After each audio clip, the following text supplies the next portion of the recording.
Assalamualaikum. So Alhamdulillah hari ni pagi aku dah sampai kat Keluang. So patutnya aku ada viewing kejap lagi.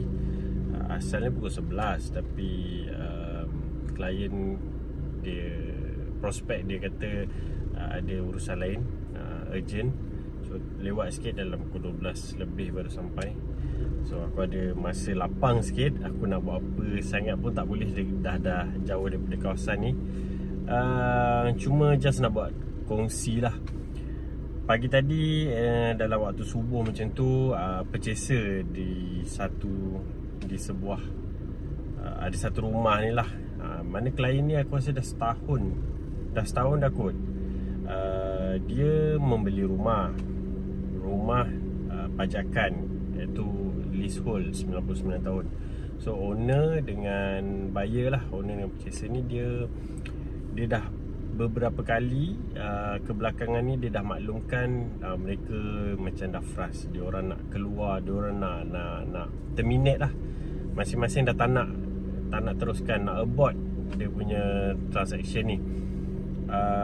Yang agak pening kepala sebab baru minggu lepas pihak owner dah terima makluman daripada LPPSA yang menyatakan hutang tu telah dilangsaikan. Maksudnya daripada duit pembeli, banker tu dah bayar kepada LPPSA. So hutang-hutang pemilik yang baki hutang tu telah diselesaikan.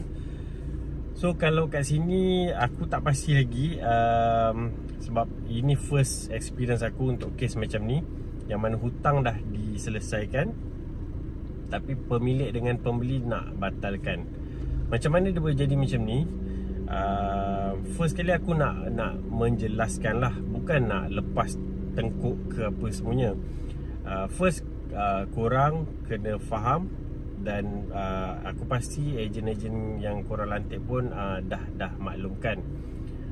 Urusan ejen hartanah ni bermula daripada mendapat lantikan daripada pemilik, kemudian dia menjual, kemudian dia mendapatkan pembeli, dan bantulah serba sedikit dalam urusan untuk pembeli submit loan dan sebagainya, dan cadangkan ataupun kalau pembeli tu tak ada tak kenal peguam ataupun pemilik tak ada kenal mana-mana peguam, ejen hartanah boleh cadangkan.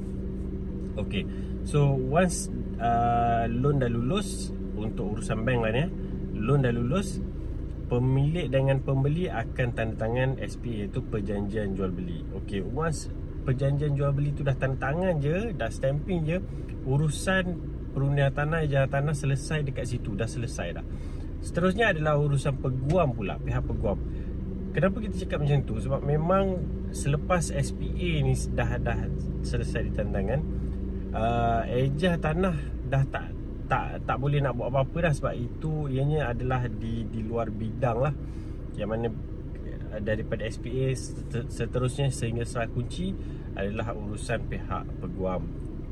Okey, kat sini kedua-dua pihak perlu, maksud pihak peguam dengan pihak perundian hartanah ni, biasa perundian hartanah akan cuba bantulah dalam proses. Cuma pihak peguam ni perlu sentiasa berkomunikasi dengan klien, iaitu dengan pemilik, penjual dengan pembeli. Kalau ada masalah, lambat, salah hantar dokumen contohnya, kalau ada berlaku kesilapan ataupun apa yang berlaku sebelum ni, PKP sampai 3 kali. Pembeli dengan penjual rumah untuk kes aku ni tanda tangan SPA tu sebelum PKP. Kalau tak salah aku sebelum PKP lah kot, dah setahun lebih. So kemudian jadi PKP pertama, dalam masa in between tu dia ada PKPB, PKPD dan sebagainya. Lepas tu PKP 2.0, lepas tu 3.0. Dalam tempoh ni pejabat tanah, SUK tutup buka, kalau buka pun kapasiti yang rendah dan sebagainya. Dan dalam masa sama banyak juga kes-kes yang lain masuk, menyebabkan kes-kes tu mungkin dah bertimbun lah.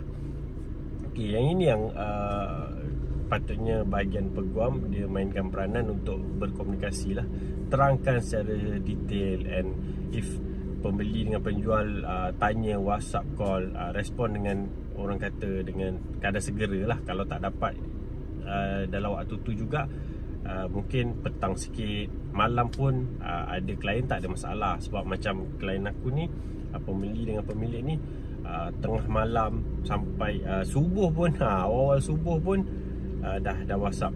So aku terpaksa macam kalau dia orang WhatsApp, aku akan respon lah.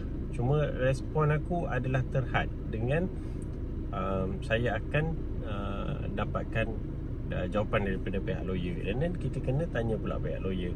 So benda tu dia dah jadi jauh sikit lah. Maksudnya melalui aku kena get back pada lawyer maklumkan balik dan kepada pemilihan penjual. Kenapa? Sebab sebelum ni pemilihan penjual dah cuba menghubungi pihak peguam, tapi mungkin tak ada respon. Sebab dia orang contact, dia orang bagi tahu lawyer senyap je.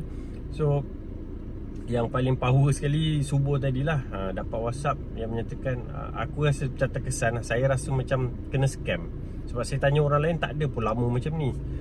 Yes, betul sebenarnya. Kalau ikutkan, tidaklah lama macam ni. Tapi kalaulah rumah tu kalau tak ada konsen apa-apa, rumah macam mana tak ada konsen? Rumah tu freehold, bukan rumah low cost. Yang ini tak ada konsen. Konsen ni kebenaran. So tanpa kebenaran ni, InsyaAllah 6 bulan kita put aside PKP apa semua, yang itu lain cerita. Tanpa PKP apa semua, dia freehold, dia bukan low cost, InsyaAllah dalam tempoh 6 bulan daripada awal tu sampai akhir bulan ke-6 tu dah boleh dapat kunci, dan pemilik pun boleh dapat duit, InsyaAllah. Kalau untuk leasehold pula, boleh jadi makan sampai setahun juga tau, plus minus. Ini leasehold.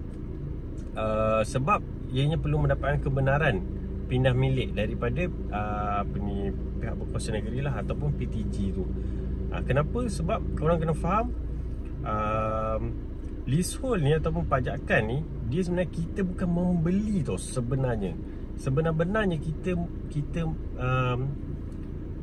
macam menyewa dengan kerajaan dalam tempoh yang panjang, iaitu 99 tahun. Kita panggil pajak lah. So bila macam tu, pemilik sebenarnya adalah kerajaan negeri. Jadi kita perlu mendapatkan kebenaran daripada kerajaan negeri untuk kita pindah milik atau jual ataupun lupus dan sebagainya. So tempoh tu biasanya akan ambil masa setahun. Kalau low cost lagi panjang sikit daripada leasehold, kan? So itu antara proses-prosesnya. Tambahan pula ialah mungkin rezekinya dah macam tu. Waktu PKP, itu yang melambatkan. Bukan setakat PTG, bukan setakat SUK, pejabat peguam pun tak dapat berurusan, agensi harta tanah pun tak dapat buka. So ini antara punca-punca yang menjadikan proses tu lambat lah. Cuma walaupun apa saja berlaku sekalipun, kita sebagai peronia tanah, agen harta tanah dan juga pihak peguam, kalau klien tu tanya, kita kena maklumkan lah. Sebab mereka ni sebenarnya tidak diorang pun tak tahu apa yang berlaku sebenarnya, kan. Tapi kalau dia tanya, kita tak respon, lambat tu yang terlampau lambat sampai nak kena cari orang lain. Contohnya dah tanya lawyer tak respon, kena get back to agent pula kena tanya ni. So diorang akan rasa macam, apa benda ni, apa berlaku ni, apa yang lambat sangat ni, kan. So kita pun tak jelaskan sekarang dekat mana. Kalau kita dah jelaskan, sekurang-kurangnya saya pasti, sebab saya ada beberapa kes, aku ada beberapa kes sebelum ni, Alhamdulillah, bila dah dijelaskan dengan jelas, pihak klien, pembeli, penjual, diorang faham sebenarnya. Cuma masalah kat sini komunikasi lah antara pemilik dan penjual dengan pihak peguam tu. Tapi kita sebagai peronia tanah, macam aku sendiri, aku dah tersangkut dekat tengah-tengah. Bukan aku tak maklumkan tugas peronia tanah sehingga mana, malah aku dah maklumkan, cumanya aku membantu dalam proses ni. Masih lagi, kalau ada apa-apa, bagi tahu, insyaAllah saya bantulah. Aku cakap macam tu. Itulah, klien dah frust, pembeli dah frust, pemilik pun dah frust, duit pun tak dapat lagi. Pembeli sampai daripada bujang sampai ada anak belum dapat kunci lagi. Dalam masa sama, loan dah kena tolak, sewa masih kena bayar. So ini satu tekanan jugalah bagi pembeli. Aku pun tak tahu nak buat macam mana. Hutang pemilik tu dah dibayar oleh loan pembeli. Dia pembeli kalau buat loan, sebahagian tu akan dikeluarkan dahulu, bank akan release untuk menutup dulu hutang penjual. So kat situ dah duit tu dah transaksi tu dah jalan tau. Dah lebih daripada 50% sebenarnya. Tapi bila macam ni pemilik dengan penjual nak cancel, saya pun tak pasti. Kena tunggu pihak peguam bantu, sebab kita pun dah cuba daripada minggu lepas juga. Masih tak ada satu respon yang betul-betul sedap lah kan, ataupun tak ada clear explanation. So pemilik dengan pembeli memang berharap pada akulah untuk bantu, dan marah juga pada aku. Dia marah juga, tapi tak apalah, aku faham lah. Sebab benda ni bukan salah dia orang sangat pun. Cuma aku nak jelaskan lah, sampaikan pembeli merasakan beliau telah di-scam.